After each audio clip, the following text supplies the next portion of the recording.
All right, students, yeah, we are still on the keywords. I hope you have found the keywords in the rest of the paragraphs. Have you? Okay, if you have found the keywords, compare your keywords with the keywords on the slides. Okay, do this exercise many times, do it, and always keep it in mind. Read faster. Okay, every time you read, don't read slow, you read faster and underline the sentence. Read faster and underline the sentence. Read the paragraph, underline the word, the keywords, one or two keywords. Not just for this news article, you do it for the rest of the articles in the textbook. Okay.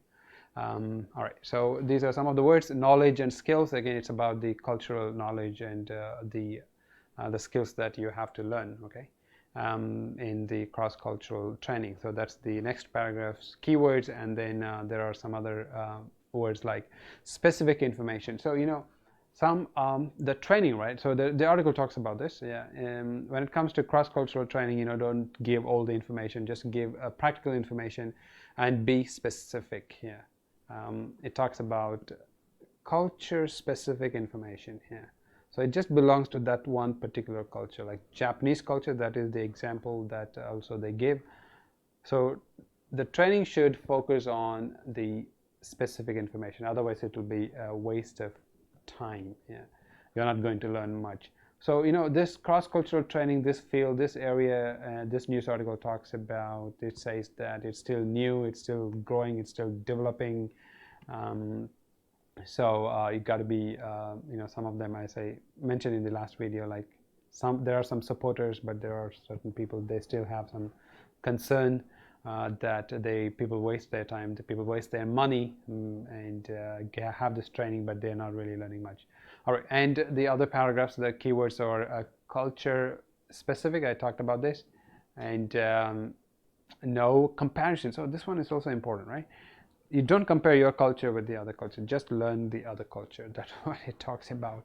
And then the next paragraph talks about the cost, like how much money people spend in having this kind of training, whether it's really worth spending that much money. So the keyword is the costs, like expensive.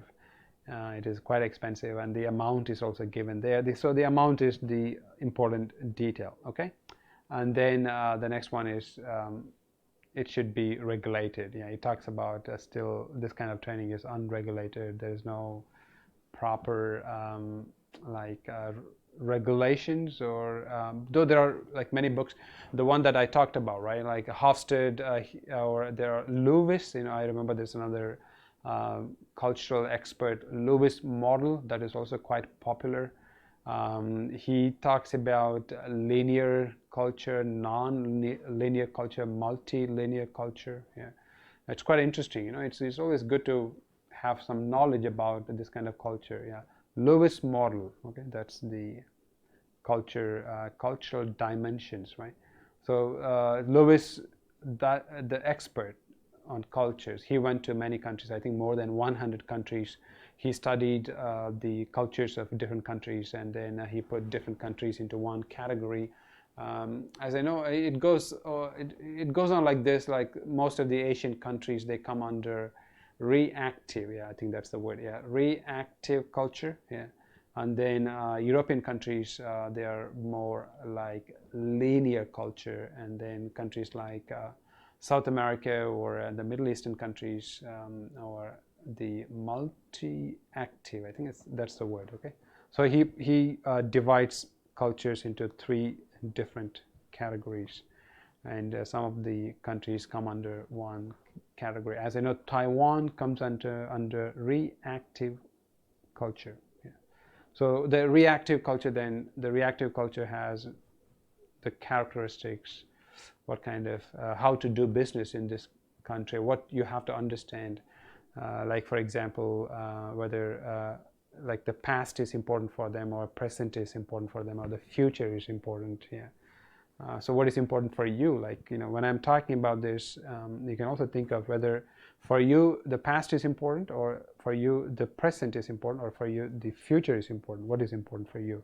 So it seems different cultures, they have different perception, right? They look at past in a way where the other cultures, maybe they don't look at past in the same way. Okay, so that's what I'm talking about anyway. Yeah. So Lewis model, yeah, remember. Coming back to the keywords, yeah, it's all still unregulated. So can you believe these models? I mean, can you believe Hofstede? Can you believe Lewis? Because they did all the study and they came up with some theories, and it's still so. Some experts, they think it's all, the trainings are all unregulated, and we got to be cautious about the whole training. Okay. All right, so these are the keywords, and let's move on, and let's see what are the questions we have. Yeah. Okay, here we go. Yeah, these are some of the questions that I want you to think about and discuss. So I call this as discussion questions. You remember I gave you some detailed questions in the last, some of the reading articles we answered, or you answered some detailed questions.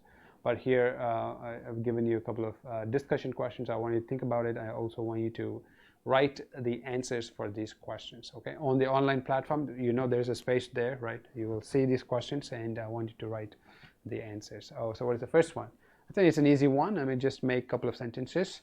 Have you ever experienced culture shock? So I want you to know this word culture shock, and I want you to think about what kind of culture shock you had. If you've never been to other countries, maybe you can think about maybe when you travel to Taipei, or when you travel to Taitung. Yeah, this is within the culture, right? Within subculture, if you want to call it. Yeah. Is there any shock that you had? You can talk about it, you can write about it, and or you heard from somebody, that also you can include. And then the second one is, if you're going to a completely different culture, like if you're going to interact, you're going to live in that country for a week or two or more, or in the future you're going to do some business, or you're going to travel around, do you want to go through cultural training, for let's say a couple of days? Yeah, if it's so you can give your opinions, you can give your views, just like, if it's really expensive, maybe you don't want to do it, or if it's not that expensive, maybe you can try and see what kind of information you can get, the knowledge that you can gain from this kind of culture training. All right, so I want you to write the answers for these questions, and as you know, I will go through these answers, and if I will give you some feedbacks and comments, I will type like on the online platform. Okay. All right. So that's about it, and I will see you in the next video. So thank you.